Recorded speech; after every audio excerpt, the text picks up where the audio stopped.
संगवारी हो जय जोहार, आप सबला सादर प्रणाम।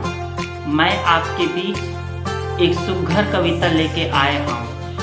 शब्द के सागर ले मोती निकाल के हमर बीच लाए है छत्तीसगढ़ के सुघर गीतकार परमानंद मौनी गुरु जी हैं।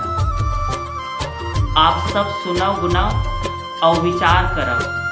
सिरतोन माँ ऐसने कुछ सपना रही थे हमर किसान मन के। तो आवाज सुनाओ हमारी ये कविता। जय किसान जय जवान जय छत्तीसगढ़ महतारी।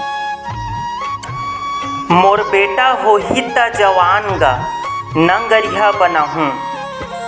हराओ किसान के बेटा मैं हाँ किसानी मैं हाँ करहूँ। मोर बेटा हो ही त जवान गा नंगरिया बनाहूँ मैं नंगरिया बनाहूँ। धरती दाई के हरियर कोरामा रखूँ सबर दिन मान के। खेती करही अन्न उपजाही लइका कहाही किसान के। मान बढ़ाही सेवा बजाही ऐसन पाठ पढ़ाहूँ। मोर बेटा हो ही जवान ता नंगरिया बनाहूँ मैं नंगरिया बनाहूँ। अड़ानी हवाओं फिर पढ़ाहूँ कसके।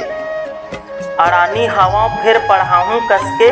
गांव के पाठशाला माँ जब ही नाव छत्तीसगढ़ के तुलसी के कंठी माला माँ। आस हवै विश्वास हवैगा मोर मन के आस पुरहूँ। मोर बेटा हो ही जवान ता नंगरिया बनाहूँ मैं नंगरिया बनाहूँ। हराऊँ किसान के बेटा मैं हाँ किसानी मैं हाँ करहूँ। मोर बेटा हो ही जवान ता मैं नंगरिया बनाहूँ मैं नंगरिया बनाहूँ। जय किसान जय जवान।